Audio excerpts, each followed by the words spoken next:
Are aggregators becoming safeguards of the growing problem of game API hacks? Good morning. My name is Oliver de Bono. I'm the CEO of Quantum Gaming. And yes, today we're here for a fireside chat with my good friend and industry legend, Alex Tomic. One of the subjects we wanted to touch on today was really on aggregator APIs. So as a white label provider, and as an operator myself, the aggregator question is actually to do or to don't. Now, in the past, aggregators were not as common as today, and I think today one of the arguments we make constantly is the fact that it's very hard for an operator to launch a brand without an aggregator. So this is today's subject, and one, we want to talk about the security of such aggregators, but also the potential. So Alex, what I want to ask you, and just to kick this off a little bit, is obviously someone who's got a well-known established aggregator now in the market. Tell us a little bit about the structure, about the benefits. Why did you go in the aggregation direction? Happy to be here with you guys today. I started as an affiliate back in time, and then I started as an operator. And to be completely honest with you, in 2012, when I launched my first MGA operation, then became UKGC, all regulated markets and all that stuff, we would never have worked with an aggregator. We wouldn't have worked with an aggregator because they were not doing a good job. There were companies that were just starting the business, and to be honest, they were irrelevant. Why would you take an aggregator when you could launch a casino basically on the Nordic markets with NetEnt, and then you will add Betsoft and maybe another software provider? But you could launch just with NetEnt, and then slowly you would add other softwares.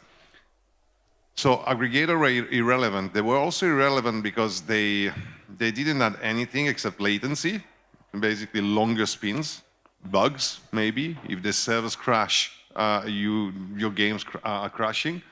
And they would not integrate the latest APIs, which means that you wouldn't get the free spins or the trophies or whatever software providers were launching, okay? But it's changed because now we see more and more software providers. You can't launch with just one software provider. There's time to market. You need to launch with a substantial amount of software providers. Other thing is that your integration team today is not as good as an aggregation team. They don't know how to integrate all this. They're not integrating all the free spins, and there is the hack issue. And it started, I would say, around 2017 with Stake. Nothing against Stake. It's a wonderful project. I have nothing but great respect. But it's crypto. So basically, cash in, cash out, no KYC. We don't have game checks. Sometimes we have, every week I've got people from the industry that come to me because I talk about that lately a lot because it happens a lot.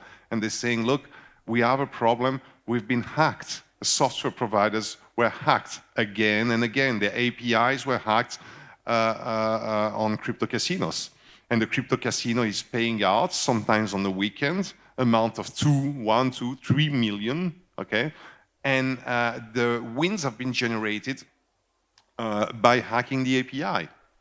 And just one thing here to add, problem is that all these new software providers are maybe good at making games when they are good at making games. There's a lot of them coming out.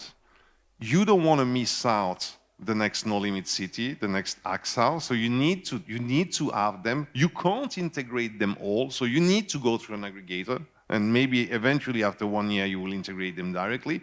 But these guys, these new guys, like NetEnt back in time, they don't know anything about APIs. They make games. They don't know what's a reliable, secure API, This is really interesting for us because we're actually going through this exact scenario. And there's always this discussion when you're building a platform, when you're building an operator. The first question, every time we speak to a content provider, they go, is it us to you or you to us? So it's the first thing that we have to discuss. Who's integrating into who? Exactly. And in this case, we do have this issue. And as a white label provider, we rarely trust a content provider to say, okay, we'll give you our API and you can log into us or you can integrate into us. Because if something goes wrong, if something happens with the bet and win package, at the end of the day, it's our license on the line, it's our funds on the line. And it has happened. We've actually had this before. Sorry, so just to be sure I understood well. When you have a new software provider coming into your platform, you integrate their API? We integrate their API. And we do this on purpose because the last thing we want is a new content provider, as you said before, who don't have the experience with APIs, who are going into our core system, logging into our wallet, and then potentially sending in the wrong bet and win package. And we've had this experience before, and it was a very messy experience. I'm not going to name the brand, but we actually had a simple fault in the bet and win package that was calling upon the bets, but never deducting from the wallet. In 6 hours, 1.3 million euros was gambled on a particular game. We found the bug. It was in the API. And the most incredible thing about it is, you can fix the problem and you can identify the players and the wallets. We managed. But what happens when those player winnings, because casino winnings, these are immediately credited. There's no delay like sportsbook to check that an event has gone right or wrong.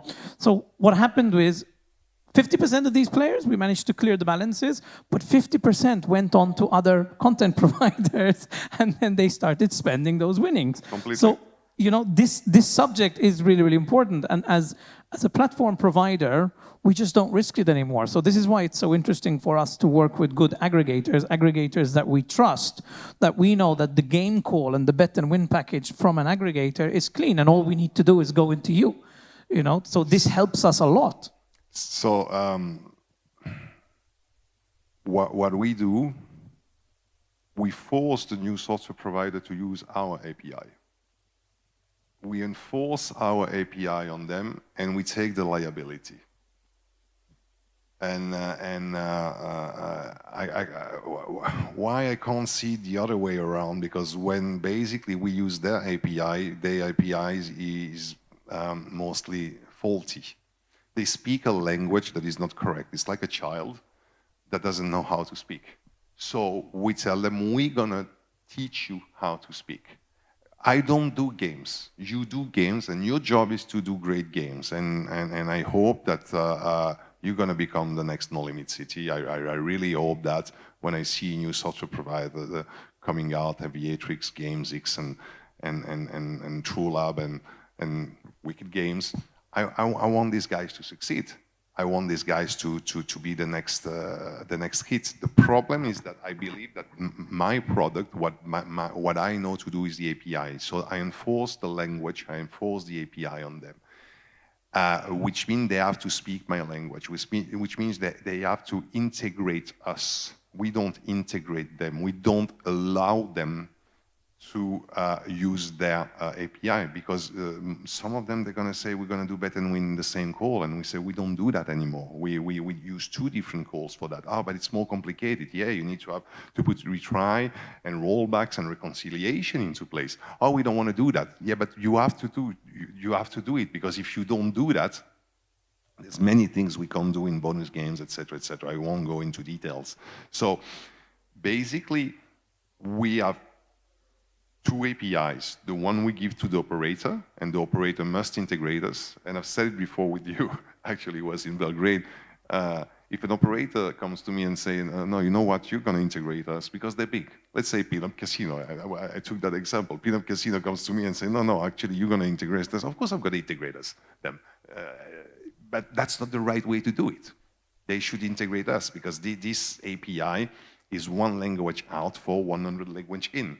And on the other side, sorry, we have our API with the software providers, and they integrate us also, except, of course, the top 30. I mean, I'm not going to tell Evolution or Pragmatic how the job is done. We've learned integrating the APIs. We've learned by their mistakes. And we see some of them are still making mistakes. I mean, we believe at least they make mistakes, Well, this is really interesting, and you said it as a platform provider, as an operator myself. If any provider comes to me and say, okay, look, use our API, we'll take the liability. That's music to our ears at the end of the day, because it does make a difference. I mean, today, it's incredibly, this panel has gone really, really quick, but I did want to touch on, maybe we can get an extra couple of minutes, is functions, because one of the things we had discussed earlier, one of the reasons why many brands didn't take aggregators in the past, and we still get this question today. We're launching 8 brands by the end of the year, and everybody says to us, but if we use an aggregator, do we get all the functions? Can we use their free spins module? Can we get the bonuses? Can we get the monitoring?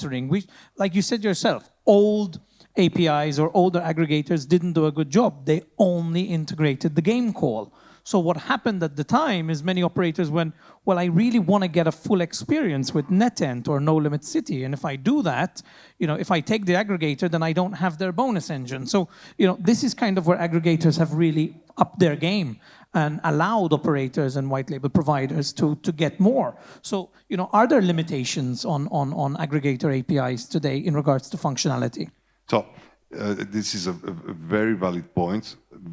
Back in time, as an operator, we wouldn't have integrated all these functionalities because we were not able at some point to keep up with the job of updating each and every API.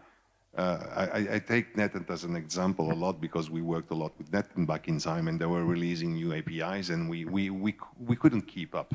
And then Yggdrasil comes, and then Quickspin comes. And as an operator, at some point, we say, okay, we're just going to have free spins from the first 5 software providers.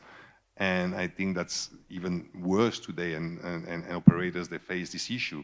If you go through an aggregator, the aggregator does this job. Again, when the aggregator does it, some aggregators are a little bit lazy on that. And I can't say today that at Alea we have 100% of the features of 100% of the softwares. We do have 99% of the GGR covered, which means that basically it's a Pareto law. You're going to have 20% of the software that's going to make 80% of your GGR. So we do it on the major softwares, and when we do the reverse integration, of course, they will use our API, and all the free spins, etc. All the features are there. But obviously, if you go through an aggregator, it's the aggregator's job now to provide all these features. If you do it directly, your team will have for each integration not only to integrate once for each software provider, but then to update. And it's an endless job. And you don't want your development team to do that. You want your development team to work on beautiful features, on front end, on back end, not on APIs. Definitely not on APIs. Actually, they're going to hate you for that. I'm going to tell you something. My team, as an operator, hated me. Hated the company. The guys that were saying, okay, now this month you're going to go and work on integration, whether it was for software providers or for payment providers, they were looking at us, what have I done wrong? To work on fucking APIs. I want to work on the slots tournament. I want to work on the new front end, Look, unfortunately, we've run out of time, but that's really interesting. So on a closing note, one thing we do at Quantum Gaming are kind of rite of passage for developers. Every new developer gets a game API.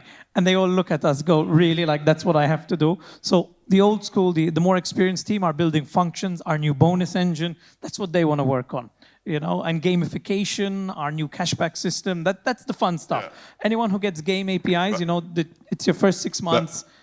Learn. And in our company, it's a little bit different. I mean, we're going to do B2C now again, but our most experienced people, our CPO, for example, which is my co-founder, which is an amazing brain, I have to name her, Charlotte.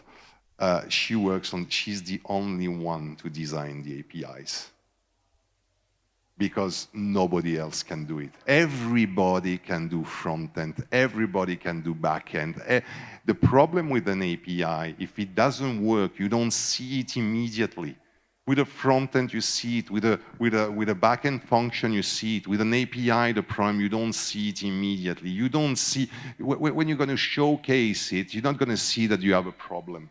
we actually find the problem when we get 600K payout requests, and we're like, wait, the player transactions don't make sense. But unfortunately, we are out of time now. I do really appreciate our talks, Alex, and we always go overboard. But thank you very much. We appreciate it, and enjoy the rest of the show.